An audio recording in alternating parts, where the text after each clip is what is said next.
All right, here we are together again.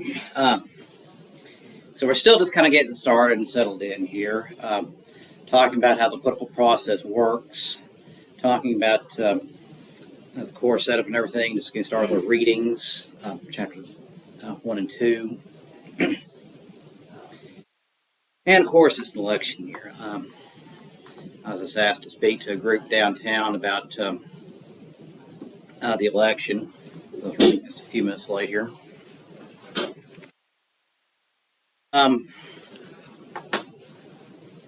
Where does the election stand? Well, one thing, voter registration ends October 4th in Arkansas, so make sure you're all registered to vote. And that's part of your Human Rights Project, but also important for you. The election convention, the Democratic convention ended Thursday. The next big major scheduled event is good for the election campaign is going to be a debate between Trump and Harris on September 10th. It's not doing a lot of polling done. Go ahead. It's okay to ask questions. Okay, but okay. I thought that the debate was happening. They're not sure. Right now, they're debating the rules of the debate. Always a lot of back and forth of that. Trump is asking, well, I don't like this network. Why should I bother? But he's done that before. Said that same thing for other debates and still showed up. So we don't know. Just always kind of a lot of drama surrounding these things.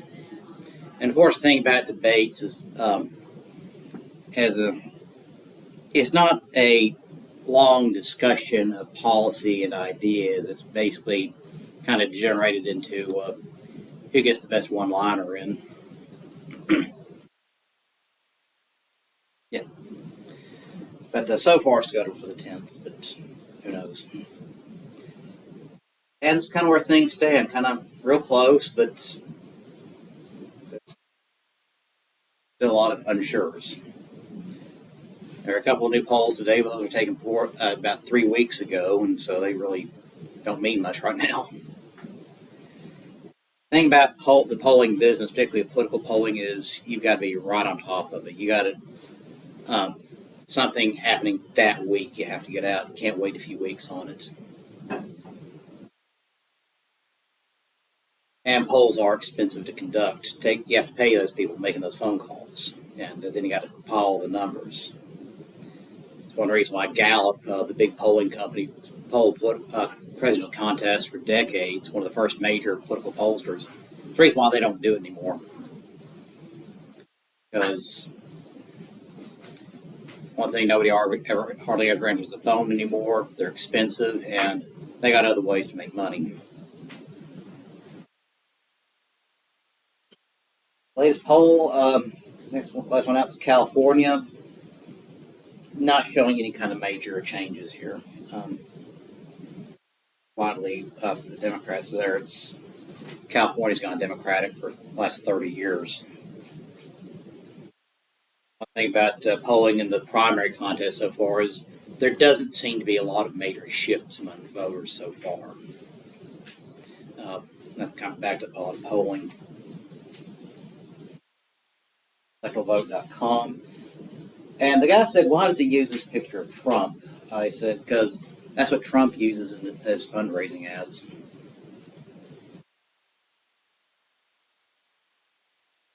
But it was like biased.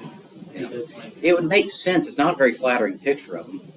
Turns out that was his mugshot picture. Yeah. I was like, why did he? I assumed he was like, oh, this is like trying to make this look good for her instead of doing that right. Mm-hmm. Yeah, and that would make sense, but because Trump's using it, saying, I'm being victimized by a weaponized court system, therefore I'm going to use this as a symbol of my oppression. I said, okay, we'll use that one. No major polls out lately.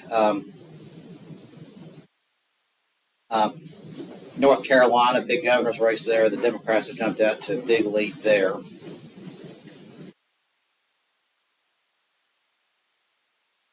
Sometimes in elections, if one candidate towards the top of the ticket has a big lead, that can kind of have to call a coattail effect. Encourage other people voting for that candidate vote for that same party. Does it always happen? No, but sometimes it does. Sometimes voters go against the trend; they'll split tickets, but not always.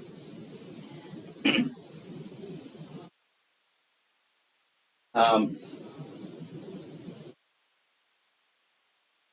a couple polls out: Morning Consult, Florida Atlantic University, Harris with a small lead, but all within the margin of error. Still early. A lot of things can change. And electoral map. So National Public Radio has its projection so far, and basically what they're showing here is essentially the swing states here, colored in tan. They are basically toss-ups. Pretty much what everybody else is saying right now.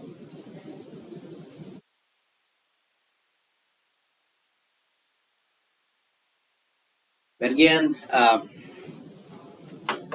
got to remember about elections. A lot of things can change. Um, and if you want this election to change in some way, then get out and make your voice heard. Volunteer for the campaign. They're always looking for volunteers. Do something. Make sure you vote. But also remember the political process. Um, Elections are not the end of it. Elections are the beginning. After that, you've got to make sure you keep yourself informed of the issues and make your elected officials know how you feel. Because remember, they do work for you. You and everyone else in town, but they do work for you too. Got to make the system work for you.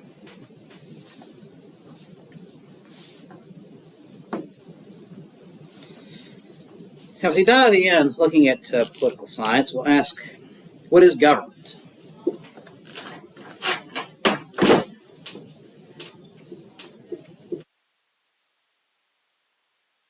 People like to pronounce it government. um, what is government? Say the government. What do we mean?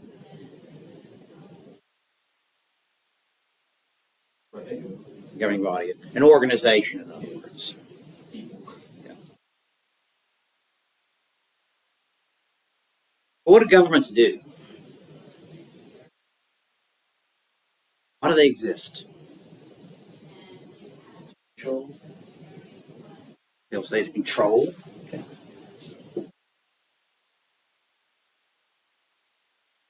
Organization. So, what else?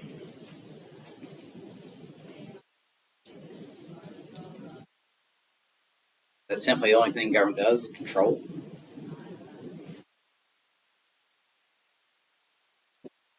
Something out there too.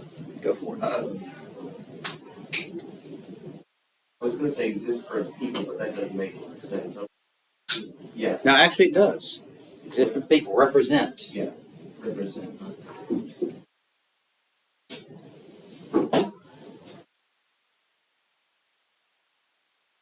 Serve the people. That's,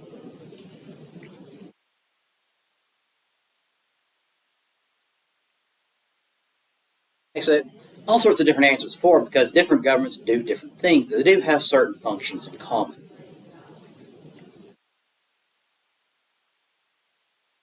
But what are some of those functions? What do governments typically do? Just in general, what are some of the jobs they typically take in a society? Jobs they perform in a society, should we say.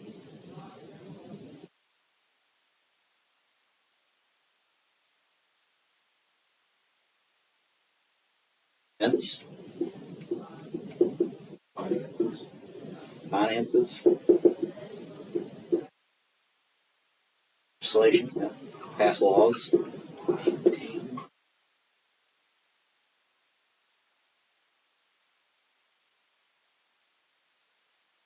and infrastructure, maintain infrastructure.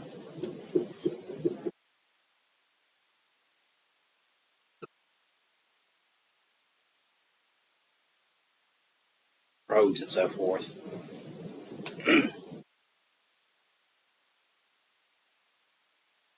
Because governments do all these things because there are certain things in a society that just have to be done for a society to operate, particularly a technologically based society like ours. Um, but even societies where you don't have a lot of technology, you still have a lot of these functions have to be done. Some infrastructure, no matter how primitive it is, still has to be taken care of. You still have questions of defense. A lot of people talk about the police function of government to defend enemies not just from outside the group, but within the group.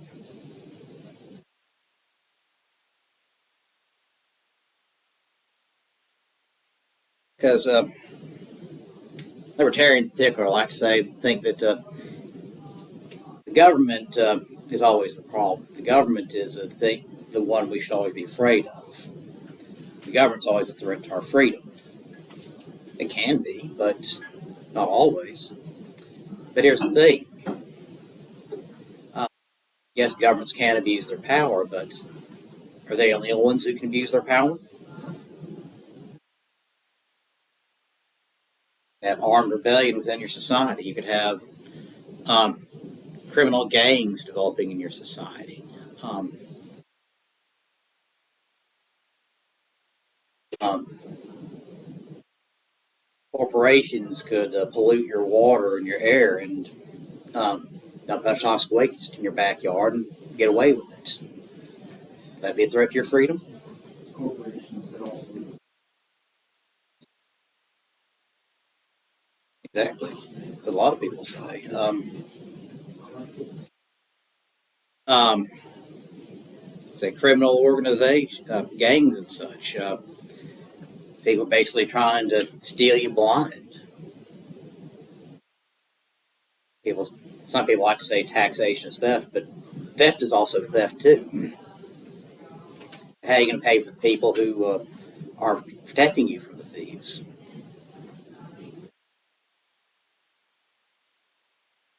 Some people say, yeah, a private police force. Well,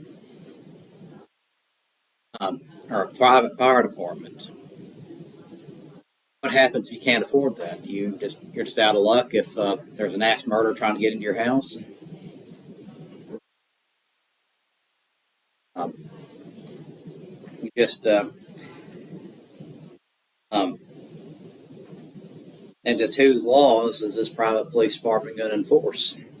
The government's or who's paying the paycheck?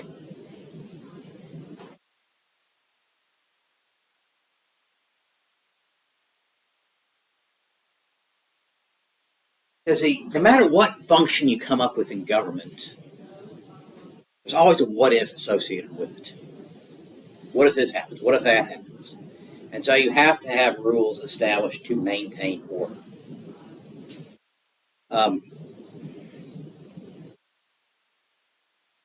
Because one thing about people is this comes down to your analysis of what you think human nature is, and is what are people capable of? What are people? Um, what happens when things go wrong? What should happen? Who should be responsible? People basically good or they basically bad? Your answer to that can often form your idea of what kind of government should we have.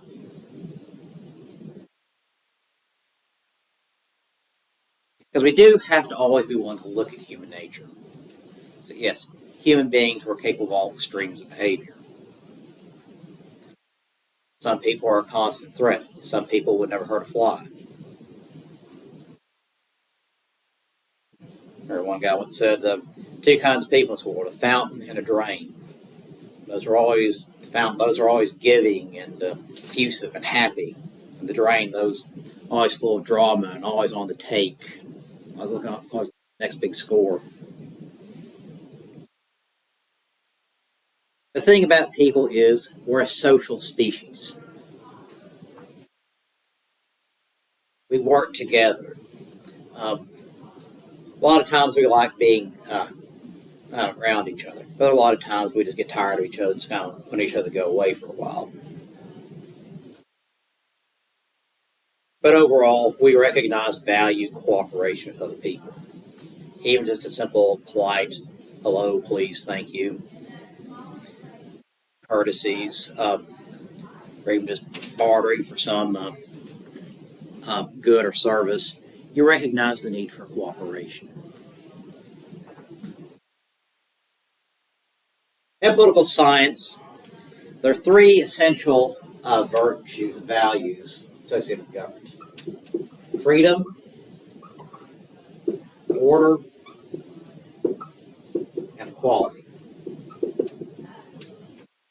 Freedom, order, and equality. Quick, what's freedom? What's freedom? What is your right to Now, what are your rights? What can you do?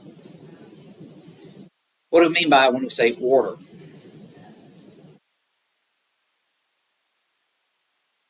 Oh, and to make sure everyone's treated fairly, everyone knows what they need to do. Equality. The idea that how are people to be treated to be equal, some to be more equal than others, some to have more privileges than others. Equality in the law.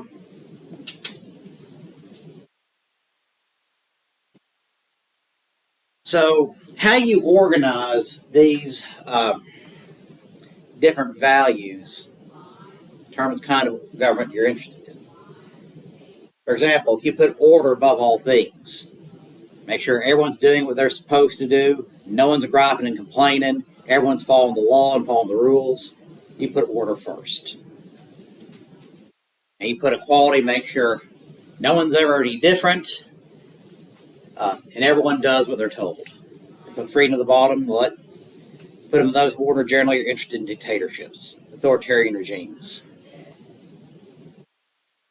Because there's order and there's order.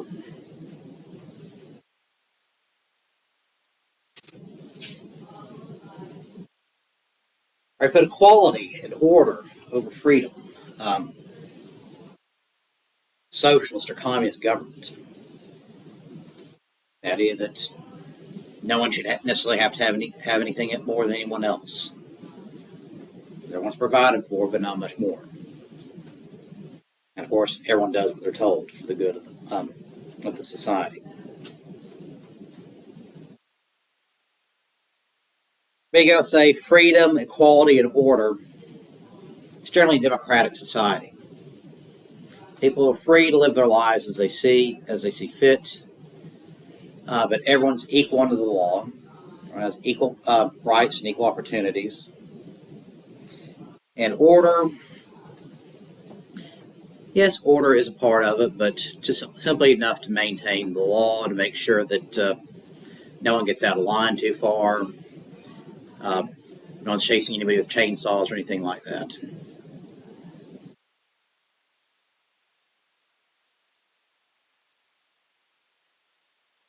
So let's look this way.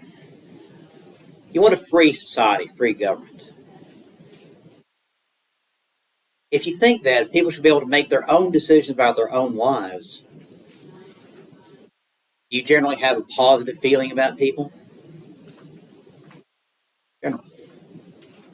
I think that most people are basically okay. Yeah, there's some screw-ups, but people are basically okay. Towards an authoritarian regime, what's generally your opinion of humanity?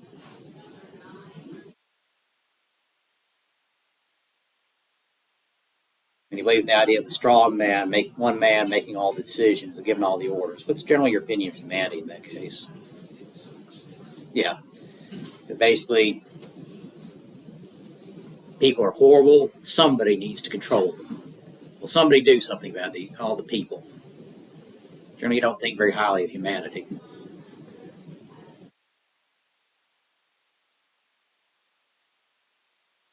Now, one thing about our democratic system, though, is generally we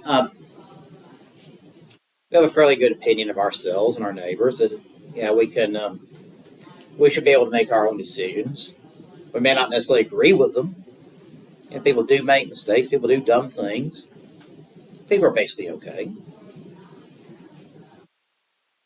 But there's one other element that does make a democratic society work. Relatively few constraints compared to a dictatorship. What is that?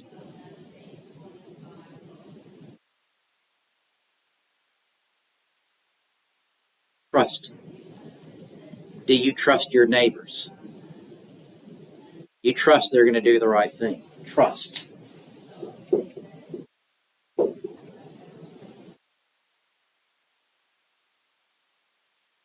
In democratic society, we generally trust people. Most people are going to do the right thing. We know there's going to be some problems once in a while, but we generally trust your neighbor is not going to walk across the lawn and set your house on fire. May not like him, but he's not going to do that.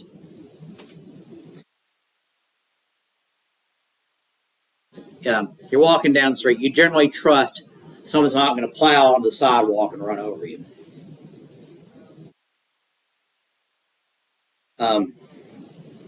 You generally trust that police officers aren't going to rob you blind.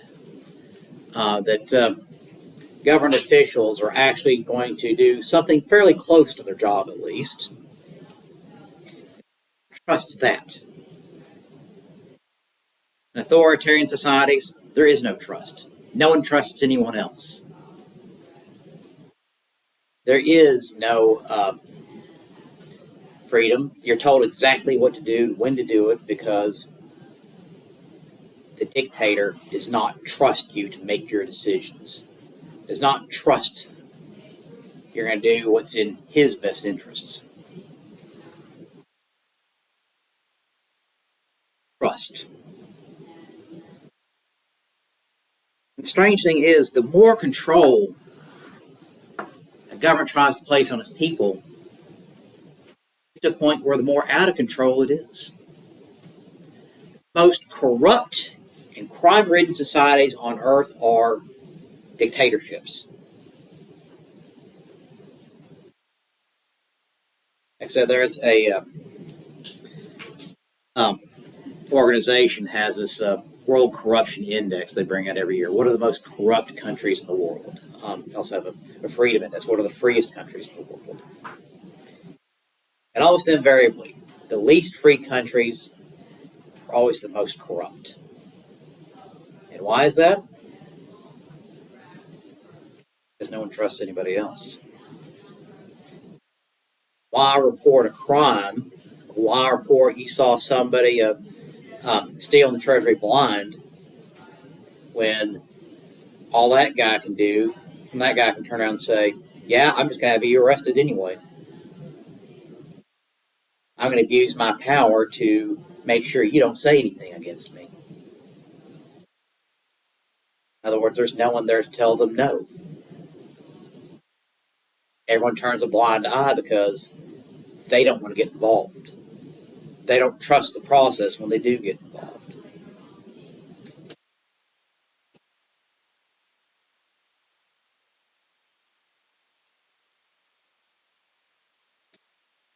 Now we tend to use the idea of a republic and democracy interchangeably.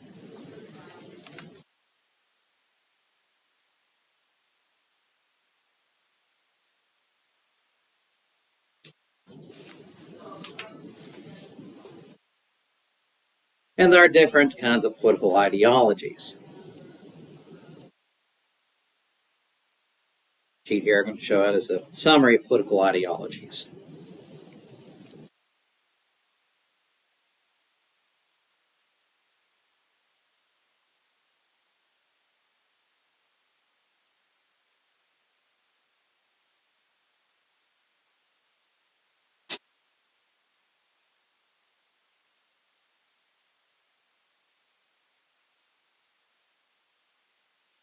In speaking of trust, we hear the sirens. We know they're not after us.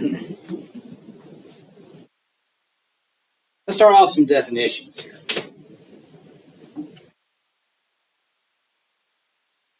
What is a dictatorship?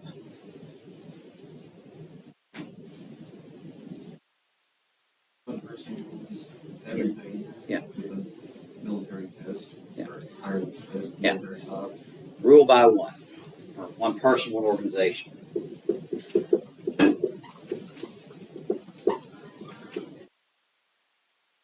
Dictatorships usually militaristic in practice. They usually are. Yes, excellent point.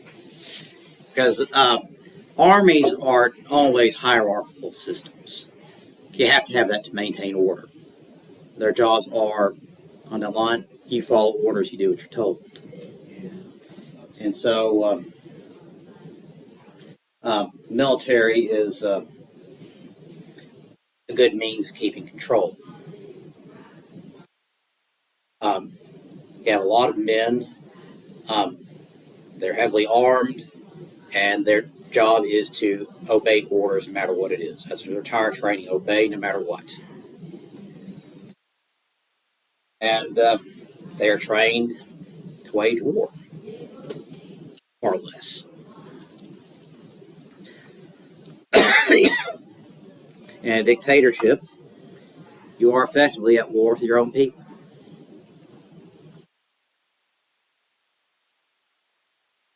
Basically, the dictatorship needs to do what he says. They call us other things, autocracy, fascism, whatever, but generally controlled by the military.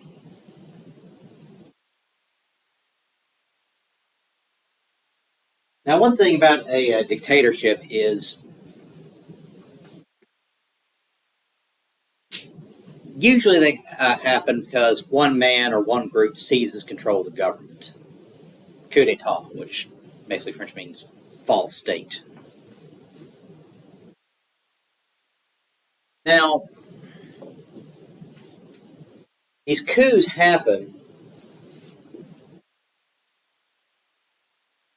I tend to use the French word because it just sounds cool. They have some cool expressions for that. But dictatorships don't come out of nowhere. It's not some little tin-plated colonel wakes up one morning and decides, you know what, I want to be president. I want to run the country. Now, usually what happens is there's always some unrest among the elites or some certain significant group, someone with a lot of power, either in numbers or in money. They decide they don't like how the government's running. And they talk to these colonels and generals and say, you know what? Why don't you take over? And so they get a group of men together. They seize control of the government, communications, and next thing you know, they're in charge.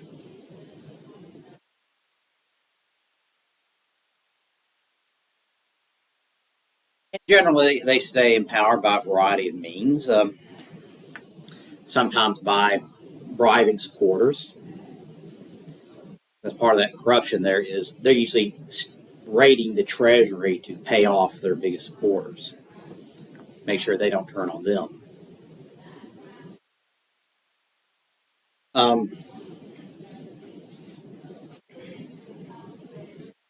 And sometimes it's simply just a means to an end. They wanted to get rid of one government, change a few things, and make a transition for the next guy to come in, someone friendlier to that one group of interests. But even within dictatorships and systems of absolute rule and absolute power, power is not always absolute.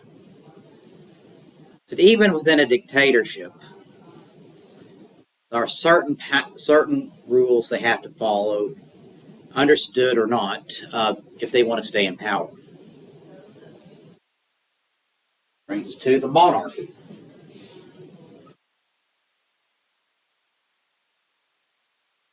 Makes the same thing. Ruled by one man or woman.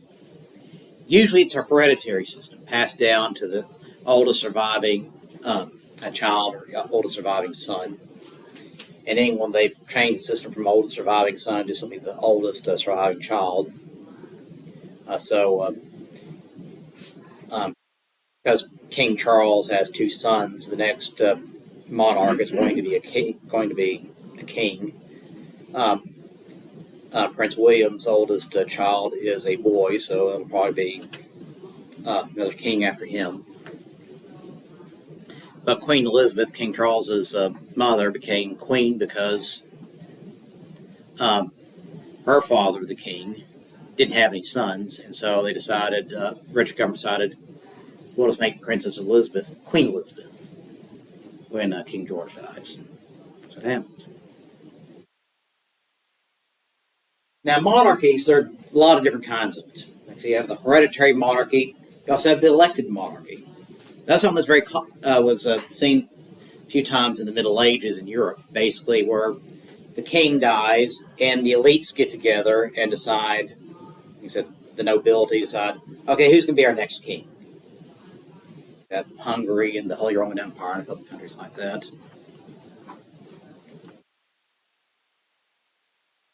If they are elected, it's only going to be by an elite few. They usually go with hereditary monarchies because it's easier, quick, it's nice and neat and orderly, and the king is dead. Long live the king, the next guy, and he's swept into office. All the ceremony, they go on from there. But the powers of monarchy change from.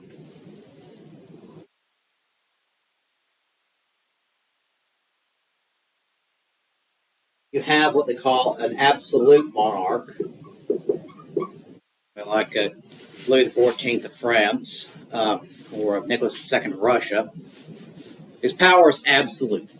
Their word was law. They had no legislatures or parliaments to tell them what to do. They made the law, they said who to arrest, and that was the end of it.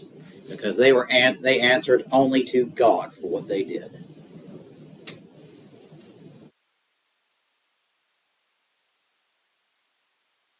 Absolute means they have all the power.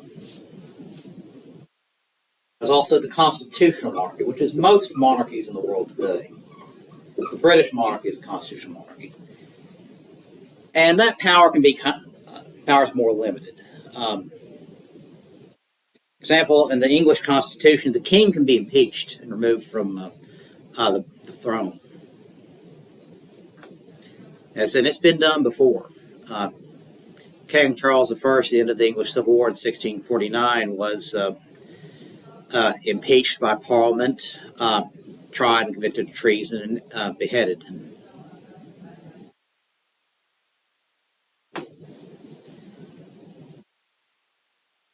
But in the English system, is a constitutional monarchy. Power of the monarch is limited. Most European monarchies today, it's simply you're simply a figurehead. Your job is mostly ceremonial. Basically, attend the opening session of Parliament, read a speech, wave at the parades, and attend the opening of shopping centers, things like that. Very ceremonial. Throughout the ceremonial, first punches, soccer riots, things like that. Does it? Yeah.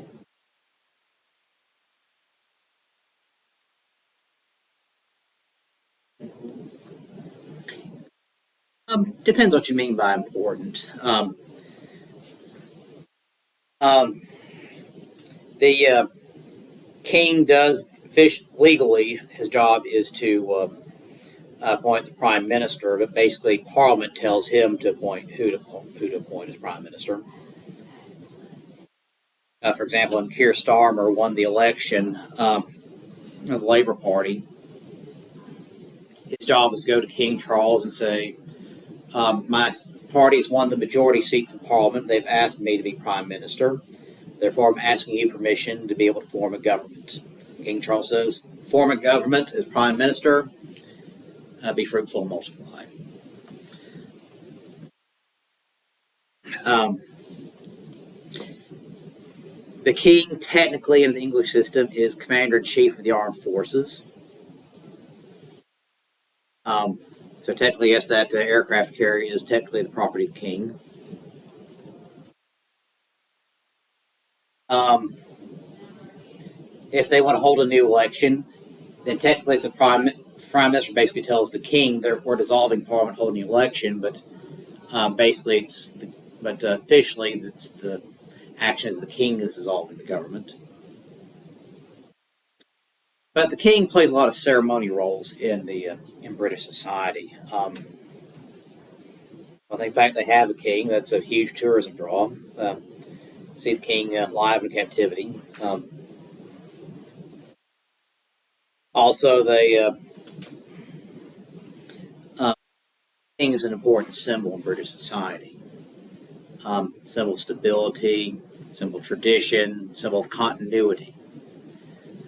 The king also organizes a lot of charities, does a lot of charity work, raises a lot of money for a lot of charities.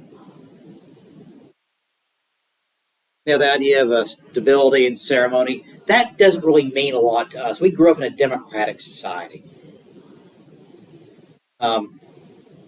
It's not our tradition. Democratic society, we think, well, we take care of ourselves. We elect representatives. But a monarchy, old hierarchical traditions, and down for generations. And you tend to try to look to somebody in time of crisis, and generally the king is that person. In some constitutional systems, the king is a power broker. The king basically, he plays a more direct and active role in Parliament, basically more actively appointing prime ministers and ambassadors, playing a more direct role in the government, vetoing legislation and so forth. But again, it kind of depends on the country.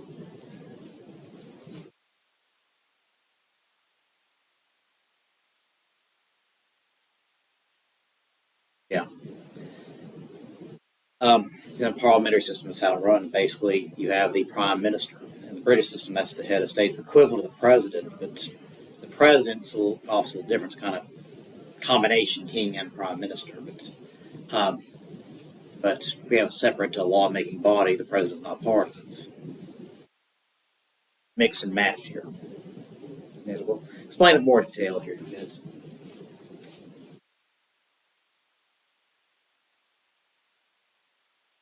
Socialism, communism. Commies.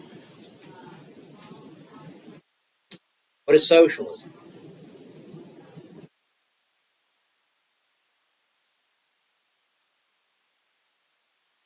In theory, it is.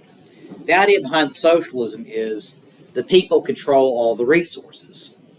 But of course, who represents the people? The government.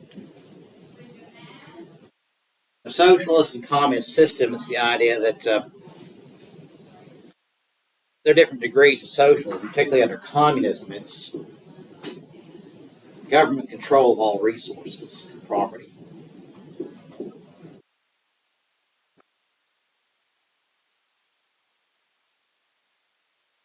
The idea is that everyone is to be taken care of and provided for.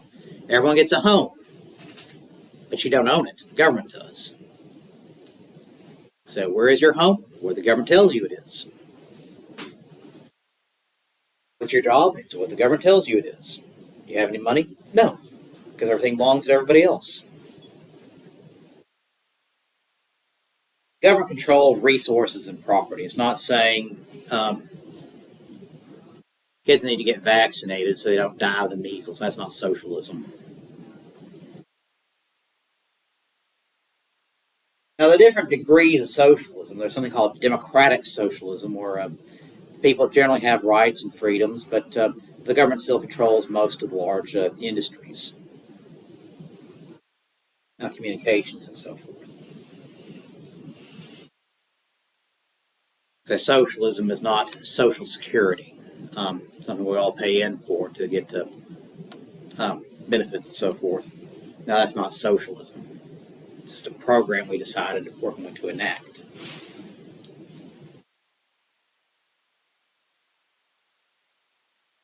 Now, there are subtle distinctions between democracy and republic.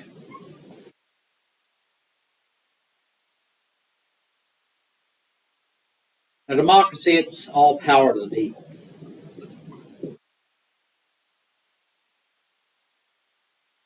The people decide all questions.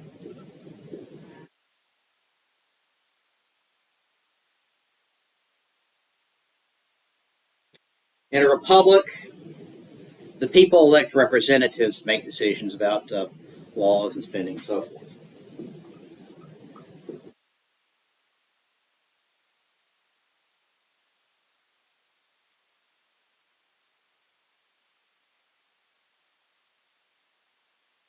But there's so many decisions that have to be made. Sometimes it's best to have some people just all their job is to basically to make these decisions. But in most democracy and republic, the key here is freedom, civil liberties. The rights of the people are protected. The rights of the people are defended. Everybody has rights. Those rights are protected by the rule of law. Again, the distinctions are subtle, just like there are subtle distinctions between socialism and communism. Communism, the technical definition, is a constant state of revolution to produce a socialist state. The result of communism, though, is very little freedom.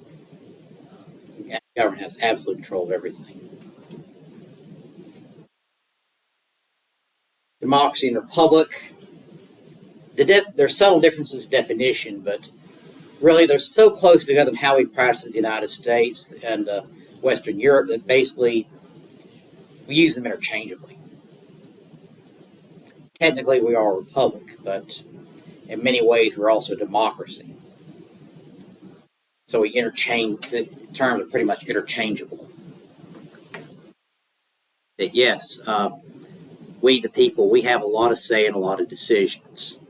For example, this upcoming election, there'll be a lot of important ballot issues, aside from candidates running for different offices.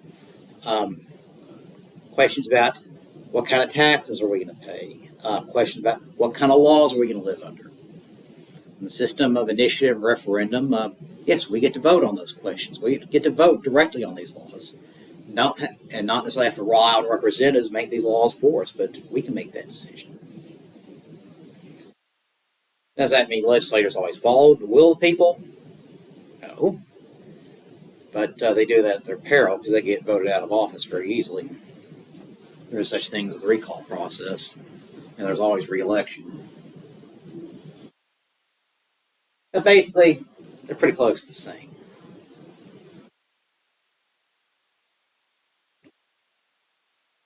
But how they operate, what kind of government you want, is based on basically very different ideologies.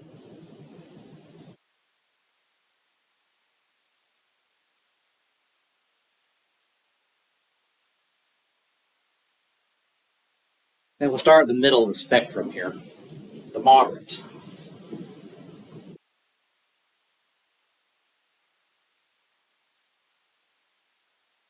Moderate, middle of the road. Not too much one way or the other. Believe in some ideas of conservatism, some of liberalism. Not extreme in any way. Some change is seen as positive. Just basically just folks who just basically want to be left alone. They like a little of this, they like a little of that. They see good. They see positives and negatives here and there.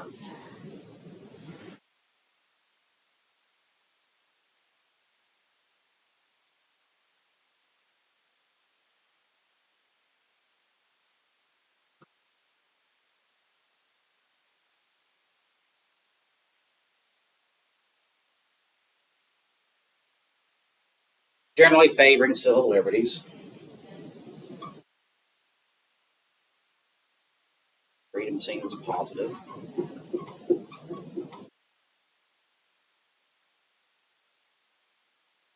Change, usually positive. Some change is good, some isn't. Just depends.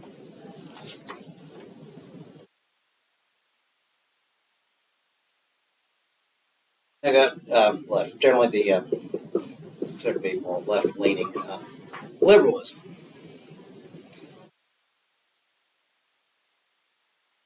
Now, liberalism is the idea of a system of representative government, due process, and civil liberties for all individuals.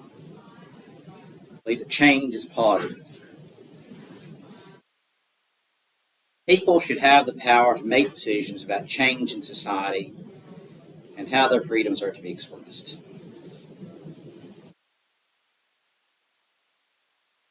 Regardless what it is. The idea of constitutional government.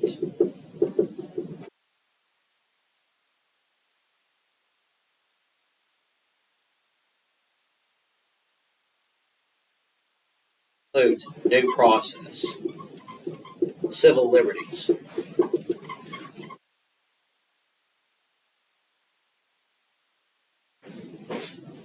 Representative government. Change generally seen as positive.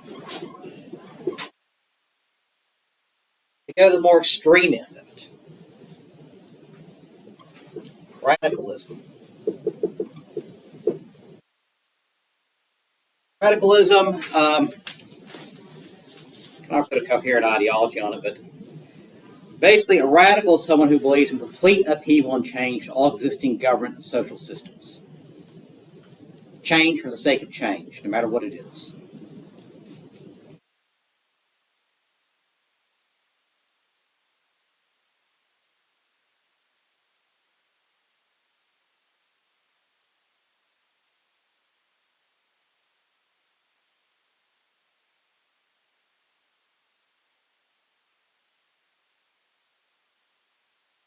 Just change everything. Basically, burn it all to the ground. It's radicalism. Socialist. Even further left of radicals. They believe in government control of all large industries and a social safety net.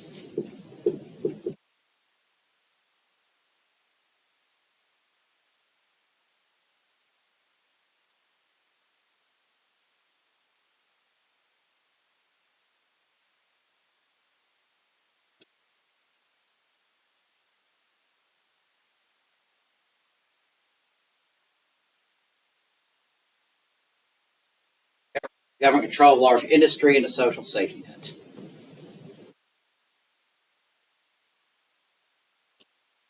Radicals and socialists.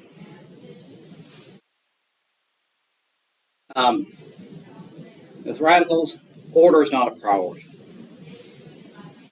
Civil liberties, not necessarily a priority.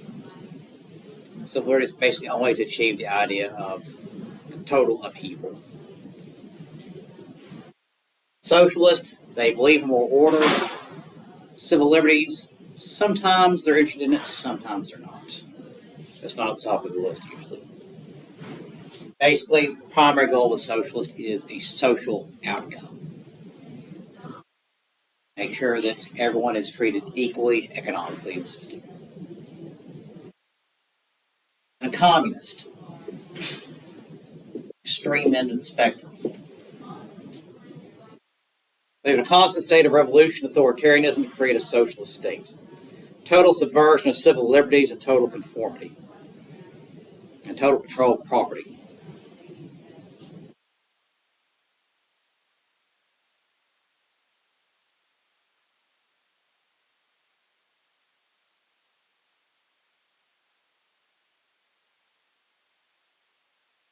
Resources.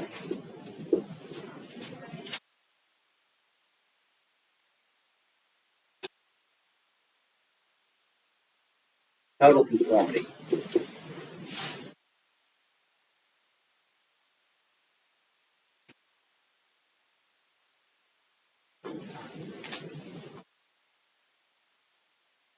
Total control of resources. There's a total control of property. Total control of people. Conformity. No civil liberties. It's only about order, trying to achieve a particular ideal for a state, for a people. Start moving back to the right. What's conservative? A conservative believes in status quo in government and society at all costs. Keep things as they are. Things are fine. Let's not get excited. Keep things going as they are. In terms of government, society, social traditions.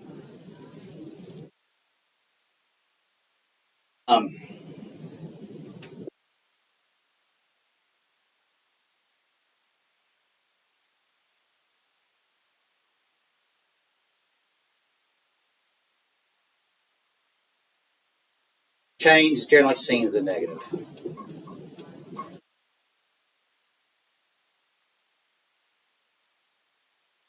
change seen as a negative. Now here's the thing about conservatives is they can fit in well in a democratic system. They can fit in well in a monarchy. Generally, the priority here is maintaining social order. You see this all a conservative political theorist dating back to French Revolution. Status quo in society and government. Keep things as they are. Democratic society, this will mean preserving civil liberties. Many conservatives are very distrustful of efforts to try to temper civil freedoms.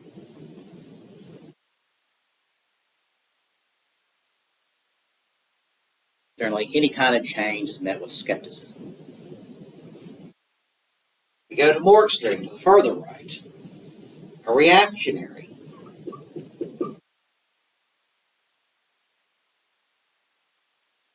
A reactionary believes in reverting society and government to the mythic golden age of the past. Basically, to move the clock backwards, to undo what has been done.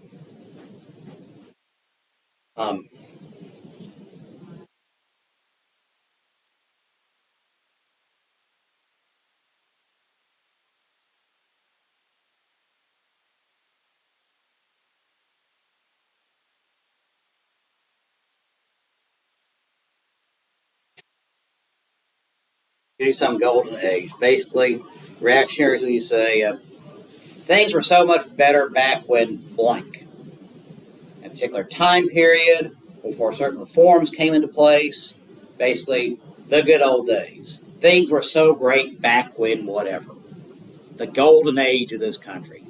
This country's fallen totally apart since these people came into government.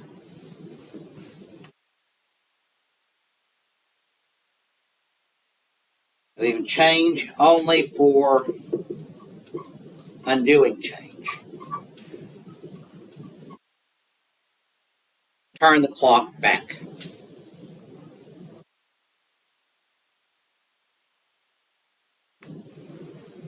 And people say, yeah, things were better before the New Deal, before the Civil Rights Movement, before women had the right to vote. Those are reactionaries.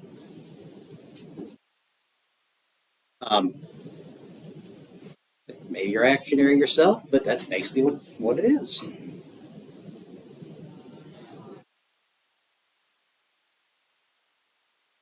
But then you go a little further, the authoritarian or the fascist.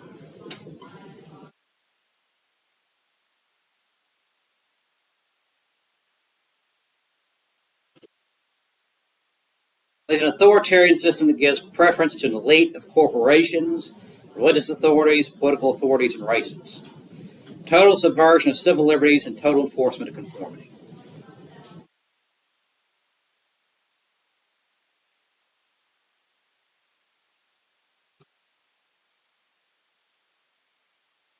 Only one group should ever be in charge.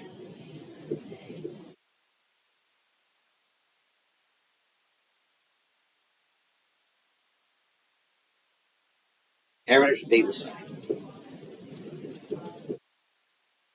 Some authoritarian regimes are more rigidly ideological than others. Basically, they all come down to this. No freedoms, you do what you're told, total order. Everyone conforms to the order as prescribed by the government. Now here's the thing. Look at fascists, look at communists. Is there a lot of difference between them?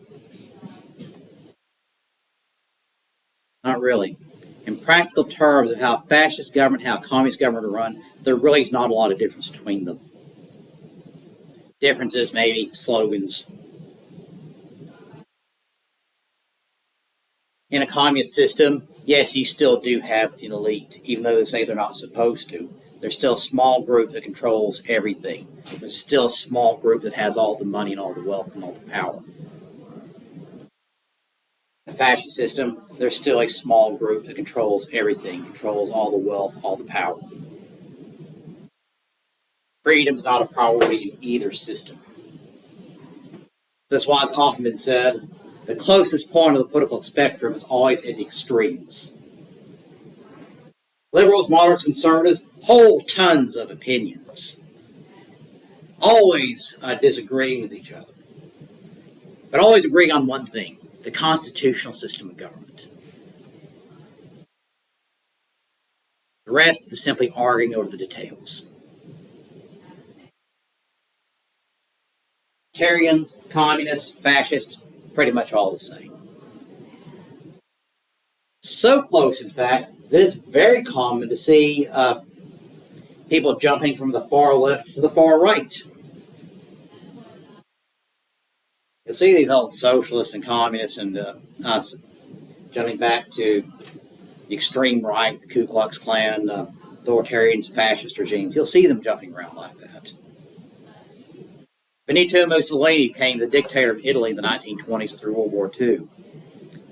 He started out as a socialist.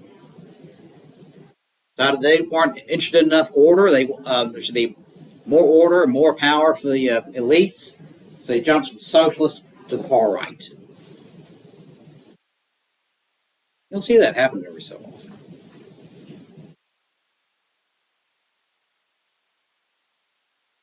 Of course, the idea of anarchy.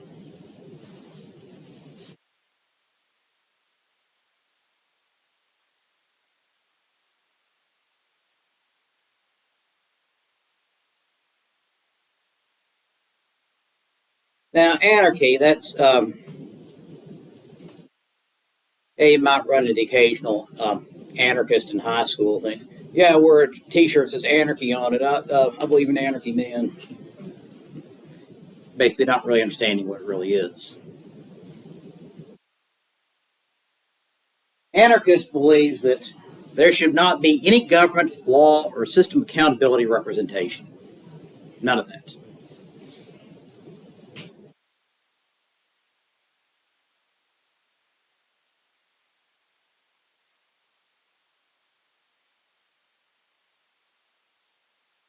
They say you do absolutely whatever you want. What's the problem here with anarchy? Total chaos. And what happens when there's total chaos? People step in. Nothing gets done. Yeah, nothing gets done until somebody decides, you know what, I'm going to be that person who gets stuff done. Because why? Some warlord end up coming to power in a situation where there's anarchy because there's no one to stop them. There's no law. There's no order. Basically, whoever pulled together the most people come the strongest ruling power in a particular area. Socialism never worked. Okay, no, socialism never worked, but anarchy never works because of that power vacuum in politics. That vacuum must be filled by something or somebody. Exactly. Somebody has to make the decisions. There has to be a process. Somehow decisions have to be made. Certain things have to be done in a society. Because one thing, you can't always trust people to do what they're supposed to do. Yeah, we always have some civic-minded people who step up and do the right thing. People pick up trash on the side of the highway just because it needs to be done. I got the Master Gardeners group. They like planting flowers here and there. They do very nice work. But there are certain rules, certain things that have to be done. What happens if there's a dispute between people? Dispute over a contract. How's that going to be settled? You have to have a system of law in place that decides that. Because people argue. Good people, honest people, they have disagreements. So what happens when they have that? You have a system of law to settle that. In anarchy, you don't have that. You can do whatever you want anytime you want. But that also means there's no one to protect you from doing whatever they want to you.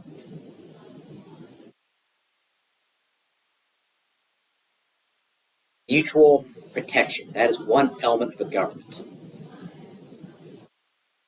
Protecting yourself from the powers outside your society, but also from those within your society.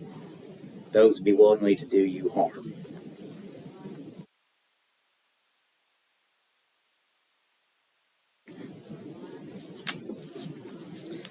So, kind of wind down here.